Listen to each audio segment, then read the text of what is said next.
বেআইনি নির্মাণে কড়া কলকাতা পুরসভা। অভিষেক বন্দ্যোপাধ্যায়ের সংস্থা লিপস অ্যান্ড বাউন্স এবং তাঁর পরিবারের 17টি সম্পত্তিতে নোটিশ। 7 দিনের মধ্যে অবৈধ নির্মাণ ভাঙার নির্দেশ দেয় পুরসভা। কোন অংশে অবৈধ নির্মাণ, প্রশ্ন অভিষেক বন্দ্যোপাধ্যায়ের। আপনার বাড়ির অবৈধ অংশ ভাঙার নির্দেশ দিয়েছে কলকাতা পুরসভা 7 দিনের মধ্যে। যারা এসব প্রশ্ন করছে কলকাতা পুরসভাকে জিজ্ঞেস করুন অবৈধ অংশটা কোথায়, জিজ্ঞেস করে আসুন। আগে জিজ্ঞেস করে আসুন, তারপর আমার থেকে উত্তর নেবেন। আপনি স্পেসিফিক্যালি জিজ্ঞেস করুন কোন অবৈধ অংশ, যে অবৈধ অংশ মার্ক করে দেবে উত্তর আমার থেকে নিয়ে যাবেন। যাক, বাংলাদেশ সীমান্তে অ্যাকশনে বিএসএফ। জমি অধিগ্রহণে বাধা দিতে এসে পিঠটান বিজেপির। সীমান্তে কাঁটাতারে বিএসএফকে জমি হস্তান্তর রাজ্যের। মেখলিগঞ্জে 0 পয়েন্টে অশান্তি বিজেপির। বিএসএফ ও সরকারি আমিনদের বাধা দেওয়ার চেষ্টা। বিএসএফ এর বিক্রমে পিছু হটে বর্ডার গার্ড বাংলাদেশ।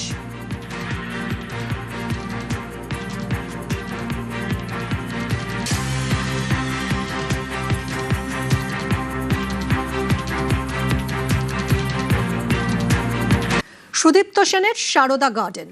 দক্ষিণ চব্বিশ পরগনার বিষ্ণুপুরে 300 বিঘারও বেশি জমি 2014 সালে বাজেয়াপ্ত করে ইডি। সেই জমি থেকেই মাটি কেটে বিক্রি। প্রায় 400 কোটি টাকার দুর্নীতির অভিযোগ। অভিষেক বন্দ্যোপাধ্যায় এবং স্থানীয় তৃণমূল বিধায়ক দিলীপ মণ্ডলের বিরুদ্ধে থানায় নালিশ বিজেপি নেতার। টাকা মাটি, আর সেই মাটি বিক্রি করেই প্রায় 400 কোটি টাকার দুর্নীতির অভিযোগ। বিজেপি নেতার নিশানায় ডায়মন্ড হারবারের তৃণমূল সাংসদ অভিষেক বন্দ্যোপাধ্যায় এবং বিষ্ণুপুরের তৃণমূল বিধায়ক দিলীপ মণ্ডল। পুরো সিন্ডিকেট চলছিল না, এ তো পুরো অ্যাডমিনিস্ট্রেটিভ কন্ট্রোল, পলিটিক্যাল কন্ট্রোল সবই তো অভিষেক ব্যানার্জির। তাহলে বুঝতে পারছেন যে এই যে বিঘা, এই যে মানে আপনার দিঘিগুলো কেটেছে 60 ফিট 70 ফিট 80 ফিট অব্দি কেটেছে, চিন্তাই করতে পারবেন না। এরকম প্রায় 12-13টা কাটা বাকি এই জমিগুলোতে তাদের বসতি স্থাপন করেছে। আর এই বিল্ডিংগুলো দেখছেন, যেগুলো এখানে সমস্ত বাইরের অ্যান্টি সোসাইটি রাজ করছে, মানে বসবাস করছে। এই মূল কাণ্ডারি হচ্ছে এখানটায় অভিষেক ব্যানার্জি নির্দেশে দিলীপ মণ্ডল এগুলো করেছে। অভিষেক বন্দ্যোপাধ্যায়ের লোকসভা কেন্দ্র ডায়মন্ড হারবারের মধ্যেই পড়ে বিষ্ণুপুর এলাকাটি। এই বিষ্ণুপুরেই সারদা গার্ডেন জানিয়ে বোমা ফাটালেন বিজেপি নেতা অভিজিৎ দাস। গত লোকসভা ভোটে অভিষেকের বিরুদ্ধে প্রার্থী হয়েছিলেন অভিজিৎ। অভিযোগের কেন্দ্রে এই সারদা গার্ডেন। স্থানীয়দের দাবি, এককালের মালিক ছিলেন বিশ্বনাথ অধিকারী। 1993 সালে সারদা গার্ডেনের অন্যতম ডিরেক্টর হন সুদীপ্ত সেন। 6 বছর পর এই সারদা গার্ডেনের মধ্যেই খুন হন সংস্থার মালিক বিশ্বনাথ অধিকারী। এরপর প্রজেক্টের নিয়ন্ত্রণ নিজের হাতে নেন সুদীপ্ত সেন। 10 বিঘার সারদা গার্ডেন বেড়ে 300 বিঘায় পরিণত হয়। এই বিষ্ণুপুর থেকেই সারদা কর্তা সুদীপ্ত সেনের উত্থান। যে সারদা কেলেঙ্কারি এককালে দেশ জুড়ে আলোড়ন ফেলে দেয়, সুদীপ্ত সেনের গ্রেপ্তারির পর এই 300 বিঘা সম্পত্তি বাজেয়াপ্ত করে ইডি। কিন্তু তারপরই হঠাৎ ভুল বদল। সারদা গার্ডেনের নাম বদলে হয়ে যায় জীবিকা ব্যাংকোয়েট অ্যান্ড গার্ডেন্স। অভিযোগ, এরপরই শুরু হয় মাটি চুরি। দিনে দুপুরে সবার সামনে জমিতে নামে আর্থ মুভার, মাটি তোলে, লরিতে ভরে। মাটি বোঝাই সেই লরি বাইরে চলে যায়। স্থানীয়দের দাবি, এত মাটি তোলা হয়েছে যে এই জমিতে 12টা পুকুর তৈরি হয়ে গিয়েছে। আমি এখানে সেনবাবুর আমল থেকে, আমাদের সেনবাবু ছিল সুদীপ্ত সেন, তখন থেকেই আর প্রতি বছর এই কয়েকশো লরি মাটি বিক্রি হয়ে গেল।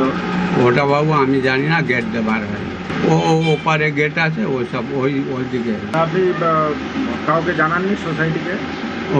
আমি কি জানো যে রাত্রিরে মাটি চুরি হচ্ছে জানা? আমরা ওদিকে কোনো খবর দেখি।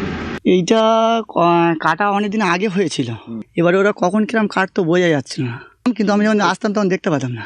সুদীপ্ত সেনের ওনার ছিল সারদা গার্ডেন। এইরকম ভাবে দিনের রাতে মাটি কেটে নিয়ে চলে যেত না, দিনে কেটে রাতে মাটি কিনে চলে যেত। আসলে কী বলুন তো, এরা তো বলার কেউ ছিল না, আর জানতাম না, হয়তো আমরা জানতাম যে জমি বিক্রিটা, মানে জমি বিক্রি হয়ে সেই হিসেবে মাটি কাটছে, কিন্তু এইসব নিয়ে কোনো কথাবার্তা হয়নি।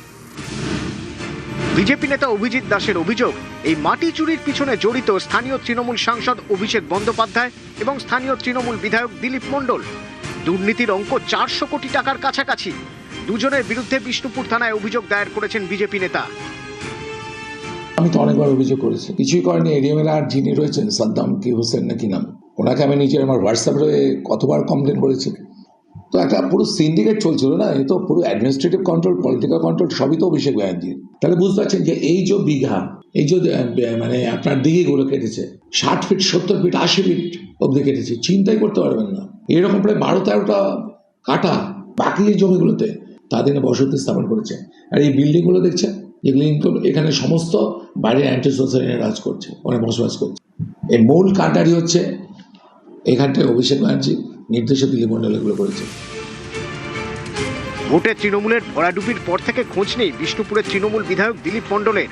তার ছেলে অভিককে গ্রেপ্তার করেছে পুলিশ। কৈলানে দিলীপের প্রাসাদোপম বাড়ি চমকে দিয়েছে সবাইকে। অভিষেক বন্দ্যোপাধ্যায়ের ঘনিষ্ঠ বলে পরিচিত দিলীপ মণ্ডল। এবার দুজনের বিরুদ্ধেই 400 কোটির দুর্নীতির অভিযোগ বিজেপি। এই অভিযোগের পরেই তদন্ত শুরু করেছে বিষ্ণুপুর থানার পুলিশ। কৈলানের সারদা গার্ডেন থেকে অর্পণ মণ্ডল, নিউজ 18 বাংলা। বেআইনি নির্মাণে কড়া কলকাতা পুরসভা। অভিষেক বন্দ্যোপাধ্যায়ের সংস্থা লিপস অ্যান্ড বাউন্স এবং তার পরিবারের 17টি সম্পত্তিতে নোটিশ। 7 দিনের মধ্যে অবৈধ নির্মাণ ভাঙার নির্দেশ দেয় পুরসভা। কোন অংশে অবৈধ নির্মাণ? প্রশ্ন অভিষেক বন্দ্যোপাধ্যায়ের। আপনার বাড়ির অবৈধ অংশ ভাঙার নির্দেশ দিয়েছে কলকাতা পুরসভা 7 দিনের মধ্যে। যারা এসব প্রশ্ন করছে কলকাতা পুরসভাকে গিয়ে জিজ্ঞেস করুন অবৈধ অংশটা কোথায়। জিজ্ঞেস করে বলা হচ্ছে আপনার আগে জিজ্ঞেস করে আসুন, তারপর আমার থেকে উত্তর নেবেন। আপনি স্পেসিফিক্যালি জিজ্ঞেস করুন কোন অবৈধ অংশ, যে অবৈধ অংশ মার্ক করে দেবে উত্তর আমার থেকে নিয়ে যাবেন। যাক, মধ্যপ্রাচ্যের যুদ্ধের আঁচে আগুন জ্বালানি। দেশে ফের বাড়ল পেট্রোল ডিজেলের দাম। লিটার প্রতি 91 পয়সা বাড়ল ডিজেলের দাম। কলকাতায় ডিজেলের দাম লিটারে 97 টাকা 2 পয়সা হলো। লিটার প্রতি 87 পয়সা বাড়ল পেট্রোলের দাম। ফলে পেট্রোলের দাম বেড়ে হলো 110 টাকা 64 পয়সা।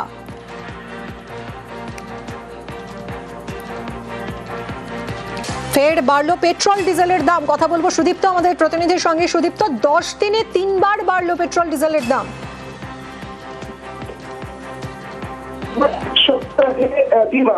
দেখা যাচ্ছে যে এর আগেও যখন দাম বেড়েছিল এবং তারপরে যে বিষয়টা সেটা বিশেষভাবে উল্লেখযোগ্য যে এক সপ্তাহে 3 বার পেট্রোল এবং ডিজেলের দাম কিন্তু বৃদ্ধি পেল। যেটা দাম হয়েছে ইতিমধ্যে সেই বিষয়টা নিয়ে যেটা দেখা যাচ্ছে যে মঙ্গলবারের পর আজ শনিবার ফের দাম বাড়লো পেট্রোল এবং ডিজেলের। কলকাতায় পেট্রোলের দাম 110 টাকা 64 পয়সা, যার দাম বেড়ে হয়েছে 0.94 পয়সা মতো দাম বেড়েছে। এবং পাশাপাশি ডিজেলের ক্ষেত্রেও দাম বেড়ে গিয়েছে। কলকাতার ক্ষেত্রে 97 টাকা 02 পয়সা, যা দাম বেড়েছে 0.95 পয়সা মতো। অর্থাৎ উল্লেখযোগ্য যে একসঙ্গে একেবারে এক সপ্তাহের মধ্যে 3 বার দাম বাড়লো পেট্রোল এবং ডিজেলের। ধন্যবাদ সুদীপ্ত। মধ্যপ্রাচ্যের যুদ্ধের আঁচে আগুন জ্বালানি। দেশে ফের বাড়লো পেট্রোল ডিজেলের দাম এবং প্রধানমন্ত্রী এর আগে দেশবাসীর উদ্দেশ্যে পরামর্শ দিয়েছিলেন পেট্রোপণ্য ভোজ্য তেলের ব্যবহার কমানোর বা জ্বালানি সাশ্রয়ের বার্তা দিয়েছিলেন। এবং তার পরপরই এক ধাক্কায় 3 টাকা করে বেড়েছিল পেট্রোল ডিজেলের দাম। এবং তারপর আরও 2 বার, অর্থাৎ গত 10 দিনে 3 বার বাড়লো পেট্রোল ডিজেলের দাম। লিটার প্রতি 91 পয়সা বাড়লো ডিজেলের দাম। কলকাতায় ডিজেলের দাম হলো লিটারে 97 টাকা 2 পয়সা। লিটার প্রতি 87 পয়সা বাড়লো পেট্রোলের দাম। ফলে পেট্রোলের দাম বেড়ে হলো 110 টাকা 64 পয়সা। 10 দিনে 3 বার বাড়লো পেট্রোল ডিজেলের দাম।